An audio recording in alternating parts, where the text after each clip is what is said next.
അപ്പോൾ വിനിച്ചേട്ടൻ്റെ വീട്ടിലെ വിശേഷങ്ങൾ, പിന്നെ വിഷുവിൻ്റെത്, സൈക്കിളിൻ്റെ ഇതെല്ലാം അറിഞ്ഞു. ഇനി ഏറ്റവും ഇമ്പോർട്ടൻ്റ് അടുത്തതാണ് നിവേദ്യം.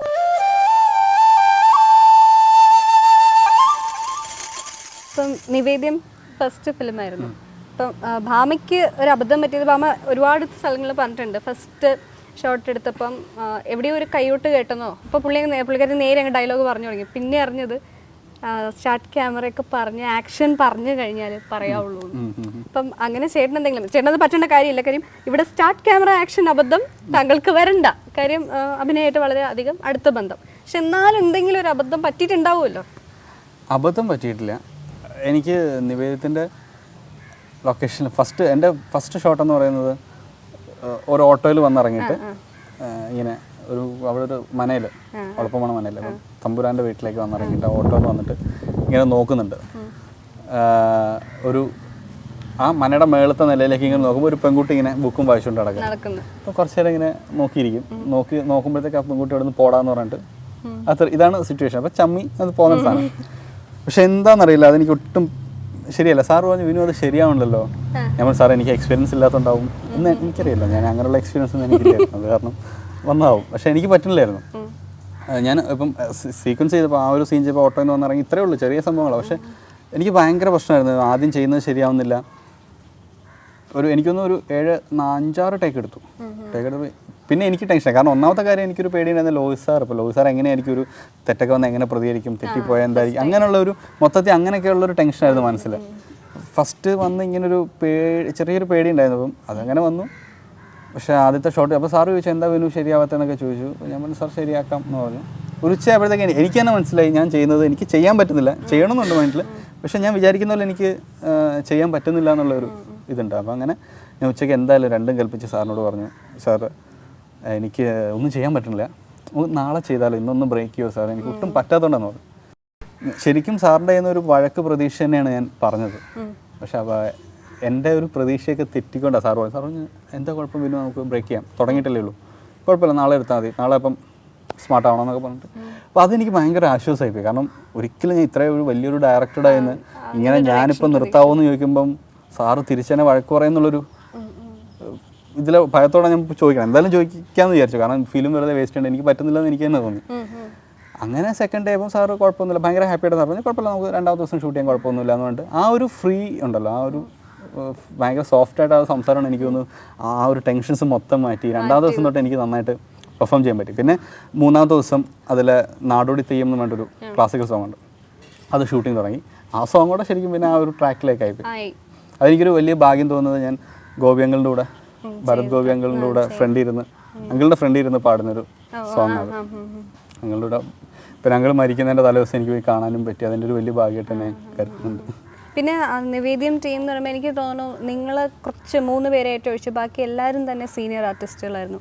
അപ്പം എന്തെങ്കിലും അല്ല അതിൽ ഒരു ഇപ്പം സീനിയർ ആർട്ടിസ്റ്റ് എന്ന് പറയാൻ എനിക്ക് തോന്നുന്നു അതിൽ വേണുവങ്കിളുണ്ട്, ഭരത് ഗോപിയങ്ങളുണ്ട്, പിന്നെ പ്രേമചേട്ടൻ, പിന്നെ ലോഹിത് സാറ്. പിന്നെ ഒരുവിധം എനിക്ക് തോന്നുന്നു അതിൻ്റെ അകത്ത് ഏകദേശം പുതുമുഖങ്ങൾ ഒരുപാടുണ്ടായിരുന്നു. ഇപ്പം അപർണ സെക്കൻഡ് ഹീറോയിനായിട്ട് അഭിനയിച്ചു, പിന്നെ സീതാലക്ഷ്മി എന്ന് പറഞ്ഞ കുട്ടി, പിന്നെ അതിൽ ഗോപിയങ്ങളുടെ വൈഫായിട്ട് അഭിനയിച്ച സൗമ്യ ചേച്ചി, അങ്ങനെ ഒരുപാട് പേര്, കലാമണ്ഡലം രാധികേണ്ടി. അപ്പോൾ ഇങ്ങനെ ഒരുപാട് ആൾക്കാർ, പുതിയ ആൾക്കാരുണ്ട്. പപ്പേട്ടൻ വില്ലനായിട്ട് ചെയ്ത പത്മകുമാർ. അപ്പോൾ പപ്പേട്ടന് എല്ലാവരും പുതിയ ആൾക്കാരായതുകൊണ്ട് നമുക്കൊരു പുതിയ വലിയൊരു ഇതായിട്ട് തോന്നില്ല. ഞങ്ങളുടെയൊക്കെ ശരിക്കും ഞാനത് സെറ്റിനെ പറ്റി എനിക്ക് പറയാനുള്ളത് നല്ലൊരു ഗുരുകുല വിദ്യാഭ്യാസമായിരുന്നു എനിക്ക് അതിൽ. കാരണം നല്ലൊരു ഗുരുവിനെ പോലുള്ളൊരു ഡയറക്ടർ എല്ലാം എന്ത് കാര്യം, ഇപ്പം അഭിനയത്തെ മാത്രമല്ല നമ്മുടെ ഒരു ലൈഫിൽ നമുക്ക് വേണ്ട, ഇപ്പം റീഡിങ്ങിനെ കുറിച്ചായാലും അല്ലെങ്കിൽ പല പാട്ടുകളെ കുറിച്ചൊക്കെ ഒരുപാട് പറഞ്ഞു തരുന്നൊരു ഡയറക്ടർ. പിന്നെ ആക്ടിങ് എക്സ്പീരിയൻസ് ആണെങ്കിൽ വളരെയധികം എക്സ്പീരിയൻസ്ഡ് ആയിട്ടുള്ള ഇപ്പം ഗോപിയങ്ങളും വേണുവങ്കിളിനെ പോലെ 2 പേര്, നമ്മളൊരു കാരണവന്മാരെ പോലെയൊക്കെയുള്ള. അപ്പോൾ അങ്ങനെയൊക്കെയുള്ള ഒരു സെറ്റായിരുന്നു എനിക്ക് ആ ഒരു സെറ്റ് ഫീൽ ചെയ്തത് ശരിക്കും. പിന്നെ മാത്രമല്ല ഇപ്പം ഫസ്റ്റ് ഫിലിം ആയിരുന്നുകൊണ്ട് അതിൽ എക്സ്പീരിയൻസ് ഒരിക്കലും മറക്കാൻ പറ്റില്ല. എന്തെങ്കിലും ഒട്ടും പ്രതീക്ഷിക്കാതിരുന്ന എന്തെങ്കിലും സംഭവങ്ങൾ ഉണ്ടായോ അവിടെ? പ്രതീക്ഷിക്കാതിരുന്നത് എന്ന് വെച്ചാൽ എനിക്കതിൽ നിന്നൊരു വലിയൊരു മറക്കാൻ പറ്റാത്തതെന്ന് പറഞ്ഞാൽ എനിക്ക് നെറ്റിയിലൊരു ചെറിയ പാടുണ്ട്. അതെന്ന് പറഞ്ഞാൽ എനിക്ക് വേണുവങ്കളുടെ ഒരു ഷോർട്ടിൽ അത് അമ്പലത്തിൽ നിന്ന് ഇറങ്ങി വരുന്ന സീക്വൻസ് ഉണ്ട്. ഭയങ്കര എന്ന് വെച്ചാൽ നാട്ടുകാർ മൊത്തം അമ്പലം വളഞ്ഞ് നിൽക്കുമ്പോൾ ഈ പെൺകുട്ടിയെ രക്ഷിക്കണം, എന്നാൽ സ്വയം രക്ഷപ്പെടുകയും വേണം. കുറേ 100 കണക്കിന് ആൾക്കാരെ ഫ്രണ്ടിൽ. അപ്പോൾ അവരുടെ ആ ഒരു മനസ്സോടെ ഇറങ്ങി വരണം. അതിങ്ങനെ വന്നിട്ട് ആ ഒരു ശരിക്കും ആ ഒരു സീൻ ചെയ്തപ്പോൾ ലോയി സാർ ഇങ്ങനെ ആ സീനെ പറ്റിയിട്ട് നമുക്ക് ഭയങ്കരമായിട്ട് പറഞ്ഞു തന്നു. അപ്പോൾ ഇങ്ങനെയൊക്കെയാണ്. അപ്പം എന്നോട് പറഞ്ഞ ആരോടും സംസാരിക്കണ്ട, കുറച്ച് നേരം മാറിയിരിക്കുക, അപ്പം നിനക്ക് തന്നെ ഒരു മൂടി ആവും നമ്മൾ. പിന്നെ ആ ഒരു സീൻ എപ്പോഴും മനസ്സിലിട്ട് ആലോചിക്കുക, അപ്പോൾ നമുക്ക് ചെയ്യാൻ ഓട്ടോമാറ്റിക്കായിട്ട് നമുക്കൊരു ആ ഒരു പവർ കിട്ടുന്നത്. അങ്ങനെ വന്ന് ചെയ്ത് അങ്ങനെ വെളിയിലിറങ്ങുമ്പോൾ നാട്ടുകാരെ ഒന്നും അടുപ്പിക്കാതെ ഇങ്ങനെ വെട്ടൊത്തി ഇങ്ങനെ വീശി നിൽക്കുന്ന സമയത്താണ് വേണമെങ്കിൽ വന്നിട്ട് പറയുന്നുണ്ട്, നീ എന്തായാലും ഇങ്ങനെ ഒരു ചതി ചെയ്തല്ലോ എന്നൊക്കെ പറഞ്ഞിട്ട് കുട വെച്ചടിക്കുന്ന സീനാണ്, കാലം കുട വെച്ചിട്ട്. അപ്പോൾ ഇത് ഡ്യൂപ്പ് കുടയൊക്കെ ഉണ്ടാക്കി വെച്ചിട്ടുണ്ട്. പക്ഷേ ആ സമയത്ത് ഈ സീൻ ഇങ്ങനെ എടുത്ത് അതിൻ്റെ ഒരു സ്പിരിറ്റിൽ ഈ ഡ്യൂപ്പ് മാറാനോ ഒറിജിനൽ അത് മറന്നുപോയി, ഒറിജിനൽ ഡ്യൂപ്പായിട്ട് അത് മാറ്റാൻ മറന്നുപോയി, ഒറിജിനൽ കുട തന്നെ കയ്യിരുന്നത്. അപ്പം ടേക്ക് സമയത്ത് അപ്പം സീൻ ചെയ്തു. നോർമലി ആ സീക്വൻസ് ഇങ്ങനെ ചെയ്തു വന്നപ്പോഴത്തേക്ക് കുട വെച്ച് അടിക്കുന്ന 2-3 അടിയൊക്കെ കഴിഞ്ഞ് നന്നായിട്ട് ചെയ്തപ്പം അങ്കിൾ ഇമോഷനായിപ്പോയി, വേണമെങ്കിൽ ഭയങ്കര ഇമോഷനായിപ്പോയി. ഈ അടിക്കുന്ന സമയത്ത് കാലം കൂടെ ഒരു കമ്പി വന്നിട്ട് നെറ്റിയിൽ കൊണ്ടിട്ട് നല്ല മുറിവായി. ഞാനും പറഞ്ഞില്ല, ആ സ്പിരിറ്റിലായിപ്പോയി മൊത്തം. അത് കഴിഞ്ഞിട്ടാണ് ഇതുപോലെ ക്യാമറ അസിസ്റ്റൻറ്റ് സിബി ചേട്ടനുണ്ടായിരുന്നു. സിബി ചേട്ടൻ വന്നു, അയ്യോ ചോര വരുന്നതെന്നൊക്കെ പറഞ്ഞിട്ട് ഉച്ചയായതുകൊണ്ട് നന്നായിട്ട് ബ്ലഡ് വന്നിട്ടുണ്ട്. പെട്ടെന്ന് തുടച്ചപ്പം വലിയ മുറിവൊന്നുമില്ലായിരുന്നു. 2 ദിവസം കഴിഞ്ഞിട്ട് പിന്നെ ആ രസമായിരുന്നു. അതിങ്ങനെ രാത്രി പോയി ഡ്രസ്സ് ചെയ്യും, മുറിവ് ഡ്രസ്സ് ചെയ്തിട്ട് രാവിലെ വരുമ്പോൾ ആ മരുന്ന് ഇളക്കിയിട്ട് അതിനകത്ത് പാൻ കേക്ക് ഇട്ട് മാച്ച് ചെയ്തിട്ട് അഭിനയിക്കുക. അങ്ങനെ എന്നാൽ പിന്നെ എന്ന് വെച്ചാൽ നേരത്തെ കണ്ടിന്യൂറ്റി ഉണ്ട്. അപ്പോൾ ഈ മുറിവ് പാടില്ലല്ലോ, നേരത്തെ കണ്ടിന്യൂറ്റി. അങ്ങനെ അത് ചെയ്തത്. പിന്നെ ഹിറ്റായിരുന്നു അതിലെ കോലക്കുഴൽ വിളി പാട്ട്. അതിന്റെ ഷൂട്ടിംഗ് എങ്ങനെ ഉണ്ടായിരുന്നു? അതിന്റെ ഷൂട്ടിംഗ് വളരെ രസമായിരുന്നു. പക്ഷെ എനിക്ക് അതിന്റെ ഷൂട്ടിങ്ങിനേക്കാളും എനിക്ക് തോന്നുന്നു ആ ഫിലിമിലെ ഏറ്റവും വലിയ പ്രത്യേകത എന്ന് പറഞ്ഞാൽ ആ അമ്പലം, ആ സെറ്റ് ഭയങ്കര ഇതായിരുന്നു. പ്രശാന്ത് ഏട്ടൻ്റെ ആർട്ട് ഡയറക്ടർ പ്രശാന്ത് മാധവാണ്. പ്രശാന്ത് ഏട്ടൻ്റെ നല്ലൊരു വളരെ കഴിവുള്ളൊരു ആർട്ട് ഡയറക്ടർ എന്ന് പറയാം. കാരണം ആ അമ്പലം എനിക്ക് തോന്നുന്നു ആ അമ്പലം പണിഞ്ഞ് ഓരോ കണക്ക് ശരിക്കും അമ്പലം പണിയുന്ന പോലെ തന്നെ കറക്റ്റ് കണക്കുകളും കാര്യങ്ങളുമായിട്ടാണ് കൊടിമരം വരെ അതിൽ ഫിറ്റ് ചെയ്തിരിക്കുന്നത്. കാരണം ഈ അതിൽ പറഞ്ഞേക്കുന്ന പറഞ്ഞാൽ ഈ വിഗ്രഹം തൊട്ട് കൊടിമരം നിൽക്കുന്ന ഒരു അകലമാണ് ഇതിൻ്റെ ഹൈറ്റ്.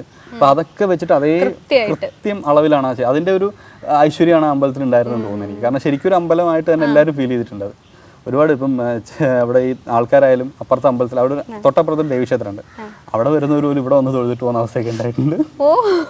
ഒരുപാട് ആ ഫ്രണ്ടിലൊരു വഞ്ചിപ്പെട്ടി ഉണ്ടായിരുന്നു. ഷൂട്ടിംഗ് കഴിഞ്ഞപ്പോൾ അതിൻ്റെ അകത്ത് ഒരുവിധം ചില്ലറയൊക്കെ ഉണ്ട്. കാരണം വൈകുന്നേരം വന്നിട്ട് ഇട്ടിട്ട് പോവാ ഒരു അങ്ങനെ ശരിക്കും നാട്ടുകാർ ശരിക്കും അവരുടെ അമ്പലം തന്നെയാണെന്ന് വിശ്വസിച്ചിരുന്ന നല്ല ഒറിജിനാലിറ്റി ആയിരുന്നു. പിന്നെ അപ്പം ആ പാട്ട് എങ്ങനെയുണ്ടായിരുന്നു? ആ പാട്ട് ഷൂട്ടിങ് രസമായിരുന്നു നൈറ്റ്. പക്ഷേ എനിക്ക് ആ പാട്ടിനേക്കാൾ എനിക്കൊരു ഭാഗ്യം തോന്നുന്നു പറഞ്ഞാൽ അതിൻ്റെ കമ്പോസിങ് സമയത്ത് ഞാൻ ഉണ്ടായിരുന്നു അവരുടെ കൂടെ. കോലക്കോയിൽ കമ്പോസ് ചെയ്യുമ്പോൾ അത് രസം എന്ന് പറഞ്ഞാൽ എനിക്കൊന്നൊരു 3-4 മണിക്കൂറിനകത്ത് ഉണ്ടായ ഒരു പാട്ടാണ്. ആ ഒരു സിറ്റുവേഷനിൽ വേണ്ടിയിട്ട് ഇങ്ങനെ പാട്ടുകൾ ഇങ്ങനെ മാറിയിട്ട് അത് സാറിനും ഇഷ്ടപ്പെടുന്നില്ല. സാറിൻ്റെ ഒരു ഇതാണ് സാറിൻ്റെ കൂടെ വർക്ക് ചെയ്യുന്നത് വിനോദ് ഗുരുവായൂരെന്ന് പറഞ്ഞിട്ട്. അപ്പോൾ വിനോദിനും ഞങ്ങളെല്ലാവരും ഉണ്ട്.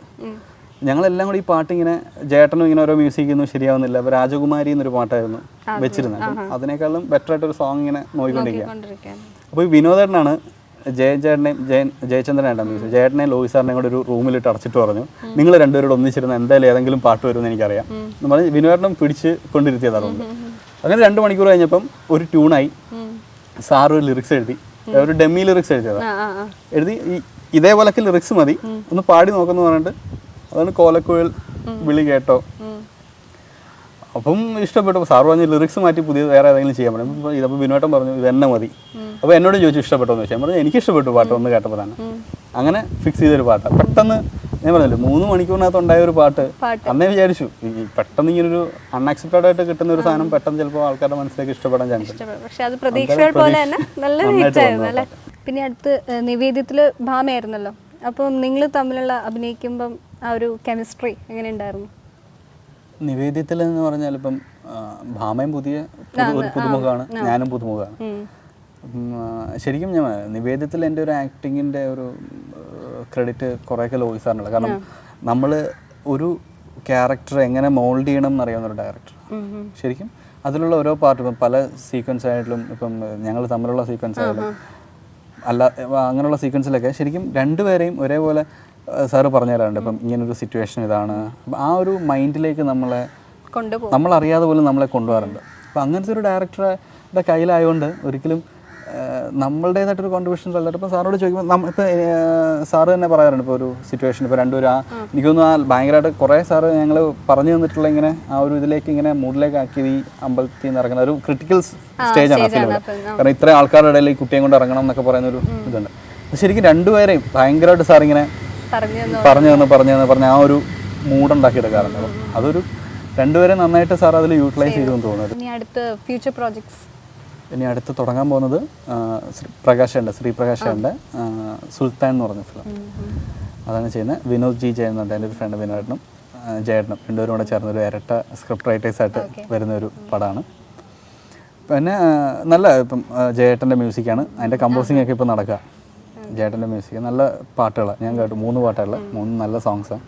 അപ്പോൾ അതാണ് എൻ്റെ ഇനി തുടങ്ങാൻ പോകുന്നത്. ഇപ്പോൾ 20th സ്റ്റാർട്ട് ചെയ്യുന്ന പ്രോജക്റ്റ്. അത് കഴിഞ്ഞിട്ട് ശ്രീനിയങ്ങളുടെ സുരേഷ് കൃഷ്ണ എന്ന് പറഞ്ഞിട്ട് ഭാഷയൊക്കെ ഡയറക്റ്റ് ചെയ്ത് പഴയ തമിഴ് ഡയറക്ടർ. അപ്പം സുരേഷ് അങ്കിളുടെ ശ്രീനിയങ്ങളുടെ സ്ക്രിപ്റ്റാണ്, അതിഥി ദേവോഭവാണ് ആ പേര്. അതാണ് അടുത്ത തുടങ്ങുന്നത്. പിന്നെ ഇപ്പം ടെറ്റ്കോയുടെ പടമുണ്ട്, 3-4 പ്രോജക്റ്റ് ഉണ്ട് ഇപ്പോൾ. ഇനിയും ഒരുപാട് ഉയരങ്ങളിൽ എത്തട്ടെ എന്ന് ആശംസിക്കുന്നു. അപ്പോൾ നമുക്ക് അവസാനമായിട്ട് നിവേദ്യത്തിലൊരു പാട്ട് കാണാം. അതിനു മുൻപ് അമൃത TV യിലെ എല്ലാ പ്രേക്ഷകർക്കും ഞങ്ങളുടെ വിഷു ആശംസകൾ.